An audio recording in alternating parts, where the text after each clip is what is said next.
দেশে চলমান তাপদাহে সীমাহীন দুর্ভোগে পড়েছে জনজীবন। প্রচন্ড গরমে হাঁসফাঁস করছে মানুষ। গরমের তীব্রতা বেড়েই চলছে। অতিরিক্ত গরম শরীরের জন্য ক্ষতিকর। এই সময় বেড়ে যায় নানা রোগ ব্যাধির প্রকোপ। অতিরিক্ত গরম যেহেতু একটি স্বাভাবিক প্রাকৃতিক চক্র, তাই একে উপেক্ষা করার কোনো সুযোগ আমাদের নেই। আমরা শুধুমাত্র এই তীব্র গরমে কিভাবে নিজেদেরকে সুস্থ রাখবো এবং কোনো বিষয়ে সতর্ক থাকবো এবং কোন বিষয়ে সতর্ক থাকবো সেটা নিয়ে ভাবতে পারি। আসসালামু আলাইকুম, আমি ডক্টর লাবণী। আজ আমরা জানবো এই সময়ে যেসব রোগের প্রকোপ বেড়ে যায় সে সম্পর্কে। গ্রীষ্মকালে অতিরিক্ত গরমে রোগ জীবাণু বেড়ে যায়, আর বাড়তি জীবাণুর কারণে ডায়রিয়া, ফুড পয়জনিং সহ পেটের নানা রকম রোগ হওয়ার সম্ভাবনা বেড়ে যায়। বারবার সাবান ও পানি দিয়ে হাত ধুবেন। পায়খানা কিংবা বমির সংস্পর্শে এসেছে এমন কাপড় বা বিছানার চাদর গরম পানি দিয়ে আলাদাভাবে ধুয়ে ফেলবেন। পানির কল, দরজার হাতল, টয়লেট সিট, ফ্ল্যাশের হাতল জীবাণুর সংস্পর্শে আসতে পারে এমন জায়গা প্রতিদিন পরিষ্কার করবেন। বাইরের খাবার থেকে বিরত থাকতে হবে। টাটকা খাবার খেতে হবে। তাপমাত্রা দ্রুত বৃদ্ধি বা কমে যাওয়া, গরমে ঘাম ও রোদের তাপ, শীতাতপ নিয়ন্ত্রিত থেকে বেরিয়ে প্রচন্ড গরম, আবার প্রচন্ড গরম থেকে এসে খুব ঠান্ডা পানি বা বরফ পানি পান করা, এই সবকিছু মিলিয়েই সর্দি জ্বর হতে পারে। সর্দি কাশিতে প্যারাসিটামল জাতীয় ওষুধ, অ্যান্টিহিস্টামিন খেলেই হয়। প্রচুর পানি ও ফলের রস পান করতে হবে। প্রচুর বিশ্রাম নিন।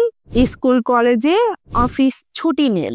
ভরপুর ঘুম দিন। হাঁচি কাশির সময় নাক মুখ টিস্যু দিয়ে ঢাকুন, তারপর সেটি ফেলে দিয়ে হাত ধুয়ে ফেলুন। শিশু, বৃদ্ধ এবং গর্ভবতী নারীদের কাছ থেকে দূরে থাকুন। তীব্র গরমে শরীরের তাপমাত্রা বেড়ে যাওয়ার ফলে হিট স্ট্রোক হয়।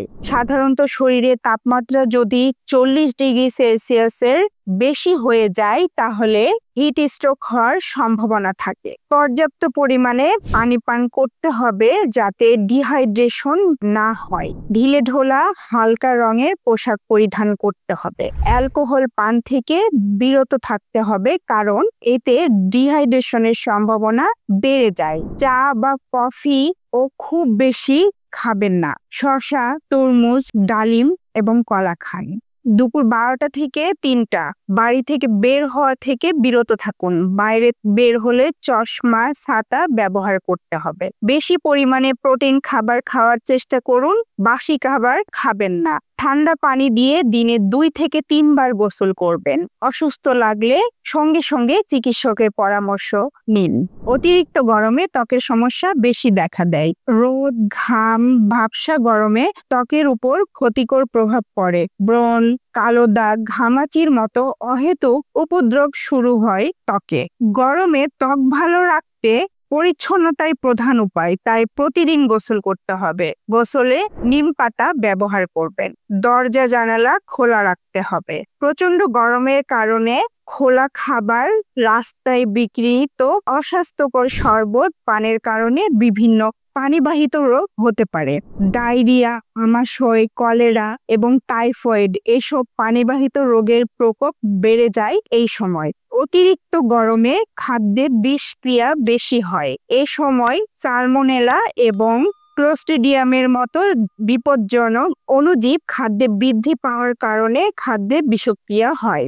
দূষিত খাবার বা পানি পান থেকে বিরত থাকতে হবে। কম রান্না করা মাংস, কাঁচা শাকসবজি, মাছ এবং ফাস্টফুড খাওয়া যাবে না।